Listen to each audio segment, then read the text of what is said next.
Assalamualaikum warahmatullahi wabarakatuh. Perkenalkan nama saya Vinda Mia Wulandari, mahasiswa PPG Prajabatan Gelombang 1 Universitas Jember. Kali ini saya akan memaparkan hasil tugas UAS berkaitan mata kuliah perspektif sosiokultural dalam pendidikan. Hasil UAS tersebut berupa integrasi model pembelajaran, problem-based learning, dan scaffolding pada pembelajaran teks diskusi. Hal yang melatar belakangi saya melakukan integrasi model pembelajaran problem-based learning dan scaffolding adalah adanya pembelajaran paradigma baru. Dalam pembelajaran paradigma baru, guru memberikan kesempatan kepada siswa untuk menemukan sendiri pengetahuannya. Pembelajaran harus terpusat kepada siswa, bukan kepada guru. Selain itu, keterampilan abad 21 menjadi suatu alasan mengapa saya harus menerapkan integrasi ini.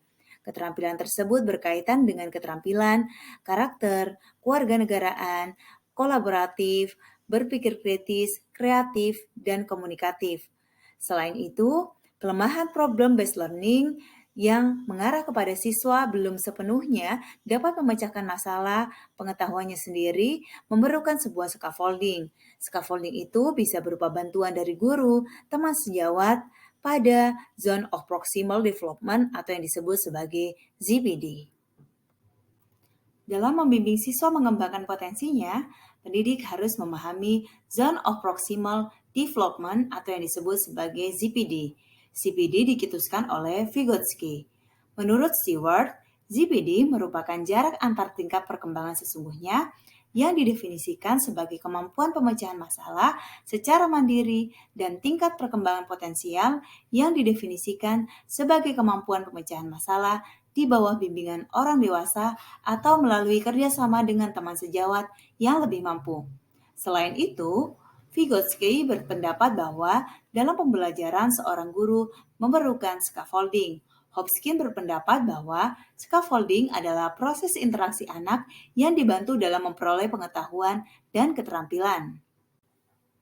Problem-based learning merupakan model pembelajaran yang di dalamnya melibatkan sasaran didik untuk berusaha memecahkan masalah dengan beberapa tahapan metode ilmiah sehingga siswa diharapkan mampu untuk mempelajari pengetahuan yang berkaitan dengan masalah tersebut dan sekaligus siswa diharapkan mampu memiliki keterampilan dalam memecahkan masalah.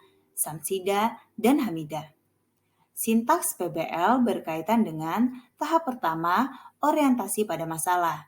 Tahap kedua, mengorganisasi siswa. Tahap ketiga, membimbing penyelidikan. Tahap keempat, mengembangkan dan menyajikan. Dan tahap kelima, analisis dan evaluasi masalah.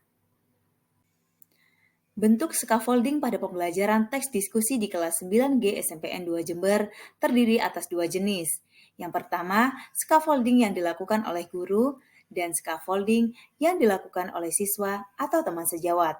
Scaffolding yang dilakukan oleh guru berupa bimbingan dan motivasi, sedangkan scaffolding yang dilakukan oleh siswa atau teman sejawat berupa pembelajaran kolaboratif. Berikut adalah bukti integrasi scaffolding dan problem-based learning dalam pembelajaran teks diskusi. Pada tahapan awal atau tahapan orientasi masalah, saya sebagai guru menjelaskan tujuan dan memotivasi siswa. Pada kesempatan ini, saya menjelaskan kepada siswa bahwa tujuan belajar teks diskusi adalah untuk memahami pengertian teks diskusi dan ciri teks diskusi. Selain itu, saya memotivasi siswa bahwa belajar teks diskusi itu menyenangkan dan bermanfaat. Manfaat yang didapatkan oleh siswa ketika mempelajari teks diskusi adalah mereka akan terlatih untuk memberikan sebuah pendapat, baik itu pendapat yang bersifat pro dan kontra, berkaitan dengan masalah yang kontroversial dan terjadi di masyarakat. Pada tahapan kedua, saya sebagai guru membantu siswa mengorganisasi dalam kelompok untuk memahami masalah. Masalah tersebut didapat dari teks yang sudah saya bagikan berkaitan dengan pro dan kontra gadget dalam sekolah. Pada tahapan ketiga, saya memberikan bimbingan penyelidikan dan memberikan kesempatan kepada siswa untuk melakukan diskusi secara berkelompok atau berkolaboratif dalam menemukan ciri teks diskusi dan menemukan definisi diskusi berangkat dari teks pro dan kontra gadget yang telah mereka baca.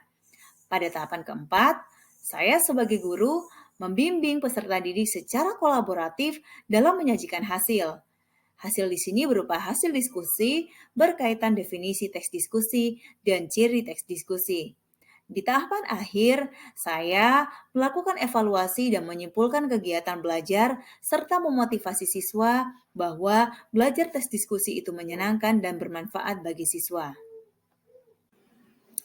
Hasil yang dicapai setelah mengintegrasikan model problem-based learning dan scaffolding ialah 90% siswa kelas 9G SMPN 2 Jember memahami pengertian teks diskusi dan cirinya.